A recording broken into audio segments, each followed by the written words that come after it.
ध्यान देवे समाज बाबा ये हो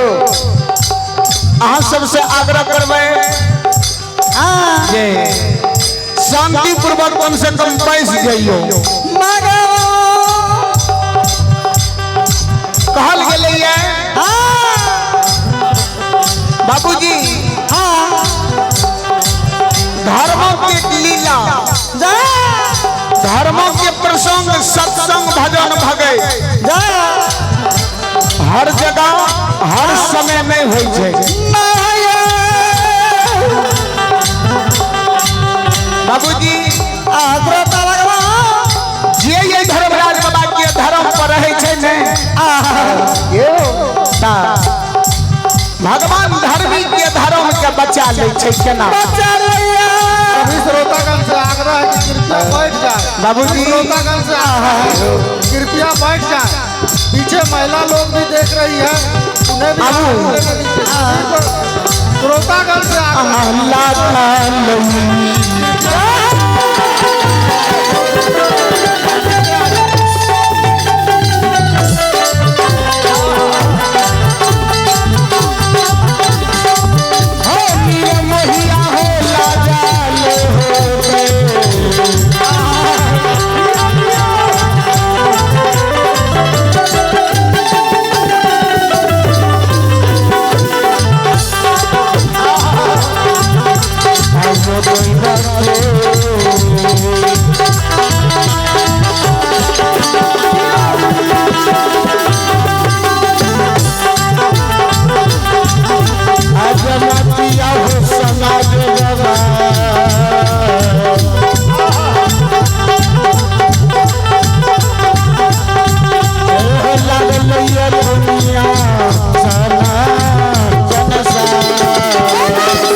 भगवान जो भी धर्मी के लीला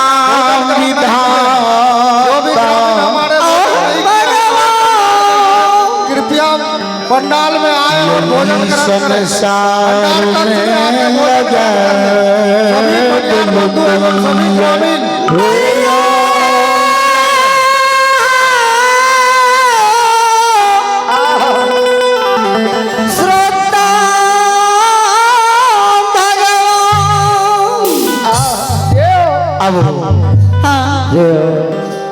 हम तो कोनो महान गायक या महान कलाकार नहीं छिए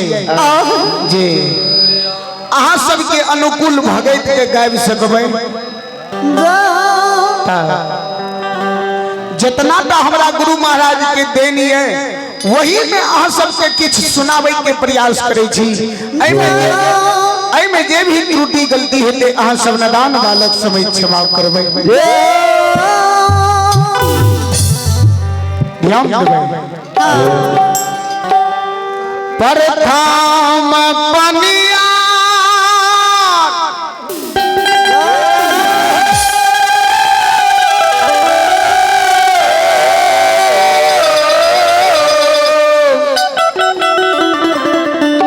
अब नगरी में भाग गुरु ज्योति बाबा के भगवान बनले कई हो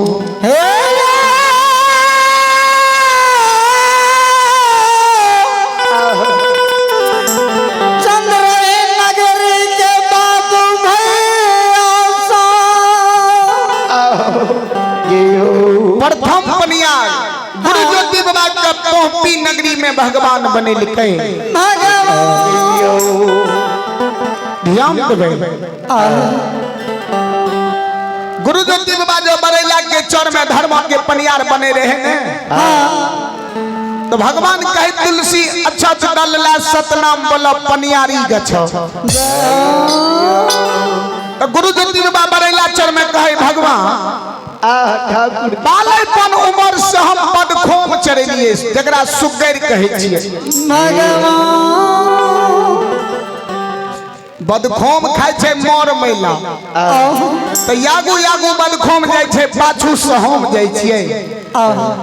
वही बदखोम के धूल जे उड़े छे हमरा शरीर पर पड़लिए हमर शरीर अशुद्ध छे ये शुद्ध शरीर लेके हमरा से भक्ति है जब हमर ये काया के तन के यहाँ बदल देबै तब हम पनियारी गछो।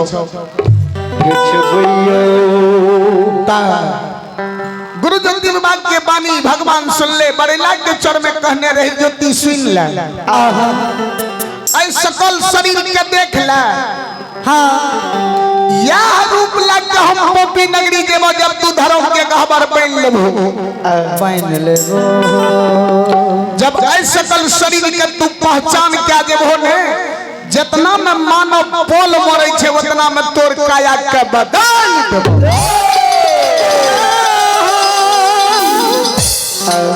कहें जे तू हमरा पहचान नहीं केल हो तो 12 दंड के बदला 12 बरस कौन केनली बिना यन बिना जल बिना नींद बिना नारी कंचन के आहे कोढ़िया कुश। तो भगवान यंतरयामी रहे गुरु ज्योति बाबा के दुआरे ले वही समय में धर्मराज बाबा के सेवा धर्म के गहबर में धर्म के व्यवहार गुरु ज्योति बाबा करे रहे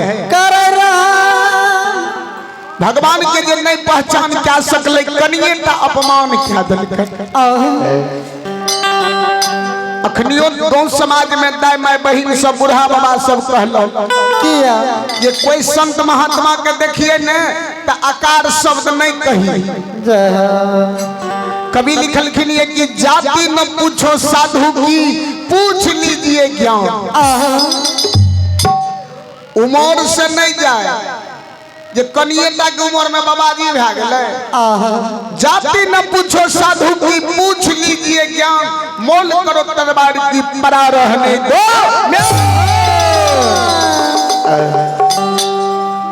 गुरु ज्योति बाबा कनिएटा अपमान क्या दिलके धर्म के चूक में चुकले गुरु ज्योति बाबा के भगवान हुए पोपी नगरी में काना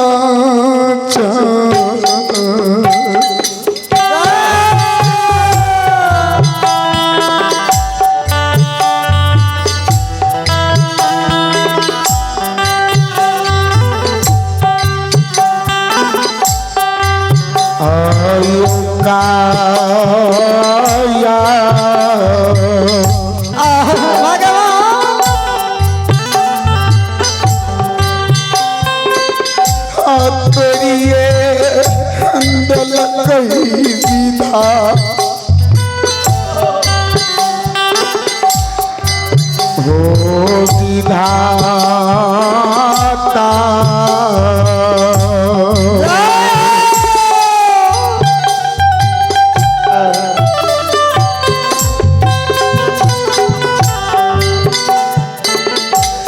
क्या दल कई कोरिया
कई गुस्सा है बाबा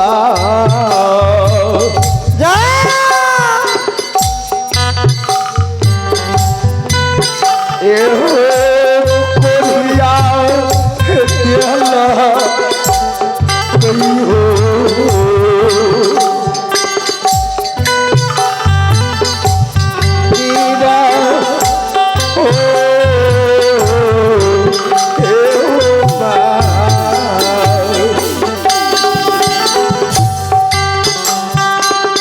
बाबूजी गुरुजी दिगवा जी कनिए का चूक में चुकले में भगवान कंचन कया है कोरिया कुष्ठ निर्माण क्या ठाकुर जी शरीर में अरबे अरबे फोका हो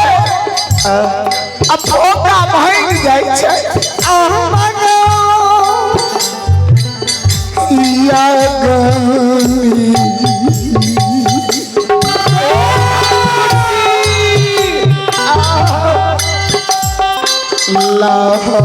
लाहौरिया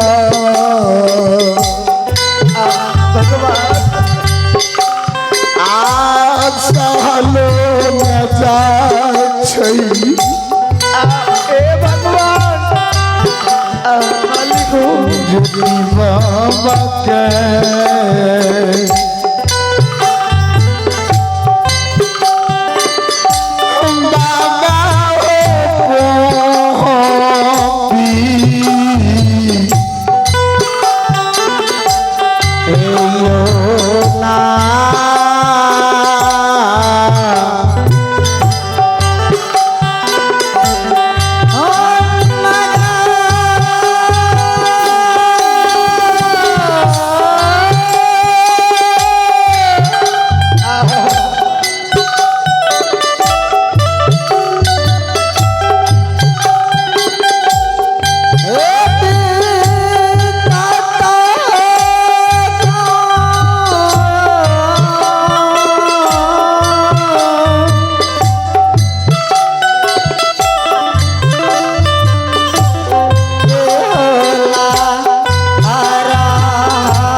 सज्जन वृंद आइए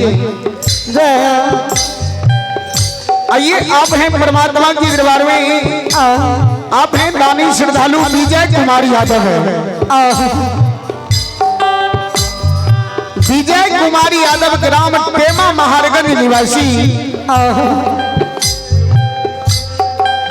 विजय कुमार यादव टेमा महारगंज निवासी जिला मधेपुरा श्रद्धालु की ओर से शानदार 101 रुपए की दान आए हैं। जय हो दानी दाता की जय हो,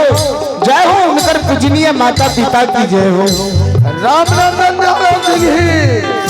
श्रद्धालु हो चुका है, आप अपने साजबाज के साथ कुछ में प्रवेश करें। रामनंदन यादव जी गुरु देव बाबा के भगवान कंचन गया है बढ़िया गंज निर्माण करने रहे अग्नि धाह शरीर में मारो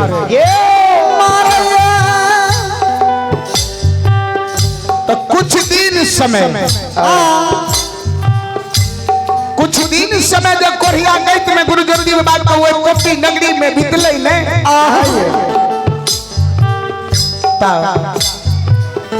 गुरु जल्दी में दोपहर के समय में अशोका छाहर में बैठल रहे